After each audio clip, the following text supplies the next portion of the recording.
ખેડૂત ભાઈઓ, આપણી ધાણાની ઉપજ પર આપણે છેલ્લી જે ચર્ચા કરી એ ચર્ચાને લગભગ 8 થી 10 દિવસ જેટલો સમયગાળો વીતી ગયો છે અને વીતેલા આ 8-10 દિવસના સમયગાળા પૈકી માર્કેટિંગ યાર્ડમાં કારોબારનું એક આખું સળંગ અઠવાડિયું પણ પસાર થયું છે અને પસાર થયેલા એ અઠવાડિયા દરમિયાન આપણી ધાણાની ઉપજના ભાવોમાં સામાન્ય સુધારો અવશ્ય બન્યો રહ્યો છે। સાથે સાથે આવકો જોઈએ આપણે અને ખરીદીનો ઉત્સાહ આપણે જોઈએ તો એમાં કોઈ પણ જગ્યાએ કોઈ મોટો ફેરફાર નથી। આપણા ગુજરાતમાં જે સ્થિતિ છે એ જ સ્થિતિ રાજસ્થાનમાં પણ છે અને એ જ સ્થિતિ મધ્યપ્રદેશમાં પણ છે। પણ ભાવોનું આ જે લેવલ બન્યું છે આ લેવલ બન્યા પછી બજારમાં આવનારા સમયમાં કેટલાક નવા જોખમો અવશ્ય ઊભા થતા હોય છે અને એ જે કાંઈ નવા જોખમો ઊભા થતા હોય એ જોખમો તરફ આપણી નજર અવશ્ય રહેવી જોઈએ। એ જોખમો કદાચ બહુ અસર ન પણ કરે અથવા તો થોડા લાંબા સમય પછી પણ અસર કરે, પણ આપણે એમના તરફ એટલે કે એ જોખમો તરફ ધ્યાન અવશ્ય આપવાનું રહેતું હોય છે અને એ તરફ નજર નાખ્યા પછી બજારનો આપણે જે કાંઈ અભ્યાસ કરવાનો હોય એ અભ્યાસ આપણે નિરંતર એક ખેડૂત તરીકે પણ જો કરતા રહીએ તો આપણી ઉપજ અંગે આપણે જે કાંઈ નિર્ણય કરવાનો હોય એ નિર્ણયમાં આપણને બજાર અંગેના એ અભ્યાસનો એક સામાન્ય આધાર અવશ્ય મળતો હોય છે અને એ જે સામાન્ય આધાર આપણને મળતો હોય છે એ સામાન્ય આધાર આપણને ક્યારેક કેટલાક નુકસાનથી બચાવી લે છે અને ક્યારેક આપણને વિશેષ લાભનો મોકો પણ એ અભ્યાસ થકી જ મળતો હોય છે। એટલે આપણા માટે બજારનો અભ્યાસ એ બહુ મહત્વનો અભ્યાસ હોય છે મિત્રો। તો આજના દિવસે આપણી ધાણાની ઉપજની આવનારા દિવસોની જે કાંઈ બજાર સ્થિતિ હોય અને એ બજાર સ્થિતિમાં જોખમો જે કાંઈ દાખલ થવાની શક્યતાઓ સંભાવનાઓ હોય આ મુદ્દા પરની ચર્ચા એટલે આજની આપણી ધાણા સંબંધિત ચર્ચા મિત્રો। તો આજના એપિસોડમાં આજના વિડીયોમાં આપ સૌ દર્શક મિત્રો અવશ્ય બન્યા રહેજો। નમસ્કાર ખેડૂત મિત્રો, જય કિસાન જય ભારત। ખેડૂત ભાઈઓ, આપણે આપણી ધાણાની ઉપજના બજાર ભાવના સારામાં સારા પીરિયડ દરમિયાન જ્યારે ચર્ચા કરી રહ્યા છીએ ત્યારે આપણે એવું ક્યારેય માનવાનું નથી કે જે પીરિયડમાં આપણે છીએ એ જ પીરિયડ કાયમ માટે બની રહેશે અને કાયમ માટે આ જ પ્રમાણે બજારમાં ભાવોમાં સુધારો બનતો રહેશે, નિયમિત રીતે વધારો થતો રહેશે। કારણ કે બજાર આખરે બજાર હોય છે અને અમુક દરજ્જે સુધારો થઈ ગયા પછી બજારની સામેના જોખમો જે કાંઈ હોય એ જોખમોની ઘાતકતા વધી જતી હોય છે અને એ જોખમોની ગતિ પણ બજાર સાથે ટકરાવવા માટે અવશ્ય વધી જતી હોય છે। એટલે એ જે કાંઈ જોખમી મુદ્દાઓ છે એના તરફ આપણે જઈએ, એની ચર્ચા કરીએ ત્યાર પહેલા વર્તમાન બજાર ભાવની સ્થિતિ તરફ એક નજર આપણે નાખીએ તો આજે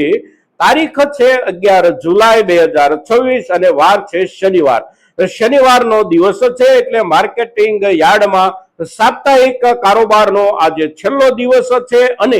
ગઈકાલના આપણા ધાણાના બજાર ભાવના લેવલ આપણે જોઈએ તો આપણી બદામી ક્વોલિટીના ધાણા આપણે કહીએ કે આપણે ઈગલ ક્વોલિટીના ધાણા કહીએ તો એના ભાવનું લેવલ પણ લગભગ 2800 રૂપિયાથી લઈ અને 3000 રૂપિયાના લેવલ સુધી અવશ્ય પહોંચી ગયું છે અને આપણા સ્કૂટર ક્વોલિટીના ધાણા એટલે 3000 રૂપિયાથી ઉપર 100 રૂપિયા, 150 રૂપિયા, 200 રૂપિયા કે 300 રૂપિયાના લેવલ સુધી સ્કૂટર ક્વોલિટીના ધાણા આપણા વેચાઈ રહ્યા હોય। સાથે સાથે આપણી બદામી અને ઈગલ ક્વોલિટીના ધાણા 2700 થી લઈને 3000 રૂપિયા સુધીના ભાવથી જો વેચાવા માંડ્યા હોય તો આ લેવલ ભાવોને લઈને સારામાં સારું લેવલ આપણે ગણવું જોઈએ। આપણા સામાન્ય દરજ્જાની ક્વોલિટીના ધાણા પણ અત્યારે 2400 રૂપિયાથી લઈને 2600 રૂપિયાની વચ્ચે કે 2700 રૂપિયા આસપાસ વેચાઈ રહ્યા છે। નીચલા દરજ્જાની ક્વોલિટી પણ આપણી 2000 રૂપિયાથી લઈ અને 2200, 2250 કે 2300 રૂપિયાના ભાવથી વેચાઈ રહી છે અને આ ભાવોનું લેવલ એટલે ખૂબ સારું લેવલ। આ વર્ષમાં આપણે જ્યારે ધાણાની શરૂઆત કરી હોય વાવવાની, ત્યારે પણ આપણે જે કલ્પના આપણા દિમાગમાં ન કરી હોય, આ લેવલે જ્યારે ભાવ પહોંચી ગયા છે, ત્યારે આ ભાવના દરજ્જાની આપ સૌ ખેડૂત મિત્રોને અમારા તરફથી હાર્દિક વધાય અને હજી ભાવોની આ સપાટી બની રહે અને આગળ જતા થોડી ઘણી સુધરતી પણ રહે એવી આપ સૌને શુભેચ્છા, આપના માટે શુભકામના. પણ માત્ર શુભકામનાઓ કે શુભેચ્છાઓના આધારે જ આપણને બધા લાભ થઈ જાય અથવા તો આપણે નુકસાનથી બચી જઈએ એવું નથી હોતું, કારણ કે આપણા લાભ અને હાનિ વાતાવરણની સાથે પણ જોડાયેલા હોય છે અને આપણા લાભ અને હાનિ આપણા આરોગ્ય સાથે પણ જોડાયેલા હોય છે અને આપણા લાભ અને આપણી હાનિ માર્કેટ સાથે પણ જોડાયેલી હોય છે. આજે આપણે આપણા લાભ અને હાનિના મુદ્દાને લઈને આવનારા સમયમાં જોખમો કેવા બની શકે આપણા ધાણાની ઉપજના બજાર ભાવની સામે, તો સૌ પહેલો અગત્યનો મુદ્દો એ કે ધાણાની જે ઉપજ છે આપણી, એ ઉપજ અને આપણા દેશની નવી ઉપજ આવે ત્યાં સુધીની જે કાંઈ વપરાશી જરૂરિયાત છે એની વચ્ચેનો ગેપ બહુ મોટો છે આ વર્ષમાં. એટલે આ ગેપ પૂરી શકાય એવી સ્થિતિ ન તો આપણા દેશની પોતાની ઉપજ પાસે છે કે ન દુનિયામાં ક્યાંયથી આપણે ત્યાં ધાણા આવી જાય મોટા જથ્થામાં અને એના આધારે આ ગેપ પૂરાઈ જાય આવી કોઈ શક્યતા નથી. પણ આખરે જે કાંઈ ઘટ પડવાની હોય અને થોડી ઘણી વધારે પ્રમાણમાં તંગીની અસર દેખાવાની હોય એને માટેનો જે સમય હોય એ સમય એટલે જે નવી ઉપજ આવવાની હોય એ ઉપજ આવવાની શરૂ થયા પહેલાના એકાદ 2 મહિના કે 3 મહિનાનો અંતિમ સમયગાળો જે હોય છે એ સમયગાળામાં સૌથી વધારે તંગી કે ઘટની અસર દેખાતી હોય છે, કારણ કે ત્યાં સુધી જૂનો સ્ટોક જે કાંઈ હોય એ સ્ટોકના આધારે બજારની જરૂરિયાતો અવશ્ય સચવાઈ જતી હોય છે. પણ જે કોમોડિટી જે ચીજ વસ્તુઓમાં પાયામાંથી જ બજારનું ચિત્ર સ્પષ્ટ થઈ ગયું હોય એવી ચીજો એવી કોમોડિટીના ભાવોમાં નિરંતર સુધારો અવશ્ય બનતો રહેતો હોય છે અને આ વર્ષે આપણી ધાણાની ઉપજ એ પ્રકારની કોમોડિટી તરીકે કાયમ માટે સુધારા તરફ આગળ વધતી રહ્યા પછી અત્યારના લેવલના દરજ્જે હવે નજીકના સમયમાં જોખમો જે કાંઈ ઊભા થવાના છે એ જોખમો એટલે અત્યાર સુધીમાં આપણી પાસેથી સંગ્રાહક વેપારીઓ તરફથી ખરીદી કરેલી ધાણાની જે કાંઈ ઉપજ છે એ ઉપજના જથ્થામાંથી ધીમે ધીમે નફા વસૂલી એટલે કે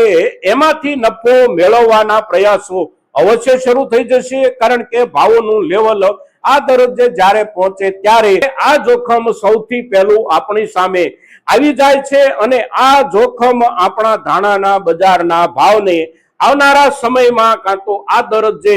અટકાવી રાખી શકે અને અટકી જવાનું કારણ એટલે આપણા તરફથી જથ્થો ન વધે બજારમાં, પણ સંગ્રાહક વેપારીઓએ જે કાંઈ ધાણા ખરીદ્યા છે એ ધાણાનો પુરવઠો બજારની જ્યાં જ્યાં જરૂરિયાત હોય ત્યાં ત્યાં પહોંચવાનો શરૂ થઈ જાય તો માર્કેટિંગ યાર્ડોમાં આવકો નહીં વધવા છતાં પણ પુરવઠાનો પ્રવાહ અવશ્ય માર્કેટિંગ યાર્ડોની પાછળથી વધી જતો હોય છે અને એ વધી જતો પુરવઠાનો પ્રવાહ માર્કેટિંગ યાર્ડના ભાવો ઉપર અસર અવશ્ય કરવાનો હોય છે. એટલે આ જોખમ આપણી સામે અત્યારના સમય પછીના સમયમાં સૌથી પહેલું અને સૌથી મોટું જોખમ આપણે ગણવાનું અને સમજવાનું રહે છે. દુનિયાના બાકીના કોઈ દેશોમાંથી આપણે ત્યાં ધાણા મોટા જથ્થામાં આવી જાય એવું કોઈ જોખમ હજી પણ આપણી સામે નથી, સિવાય કે 10મો મહિનો આપણે કહીએ કે છેલ્લો 11મો મહિનો આપણે કહીએ, પણ એ સમયગાળા દરમિયાન ધાણા આવે તો પણ બહુ મોટા જથ્થામાં આવી જવાની સંભાવનાઓ ઓછામાં ઓછી છે. જે કાંઈ સંભાવનાઓ છે એ સંભાવનાઓ એટલે આપણી જ પાસેથી આપણા જ વેપારીઓએ પાછળના સમયગાળા દરમિયાન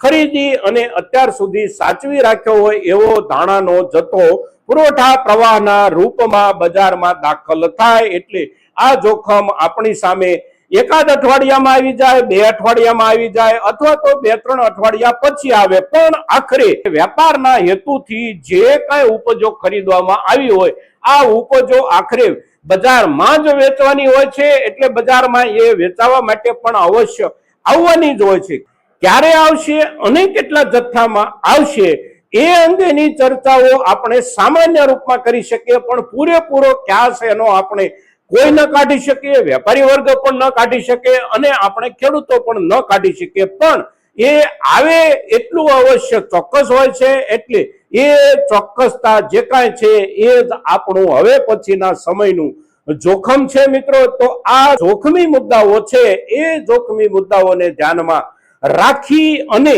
આપણે આપણી ધાણાની ઉપજ ઉપર નિર્ણય કરવાનો છે મિત્રો. આજના દિવસે આપણી ધાણાની ઉપજની વર્તમાન પરિસ્થિતિ અને આવનારા સમયના જે કાંઈ સંભવિત જોખમો હોય એના ઉપરની મહત્વની જે કાંઈ ચર્ચા આપણે કરી રહ્યા છીએ, આ ચર્ચા આપણા ખેડૂત સમુદાય માટે ખૂબ અગત્યની ચર્ચા છે અને તેથી મહત્તમ ખેડૂતો સુધી આપણી આજની આ ચર્ચા પહોંચે એ જરૂરી છે અને એને માટે આપ સૌના પ્રયાસોની અપેક્ષા સાથે જય કિસાન, જય ભારત.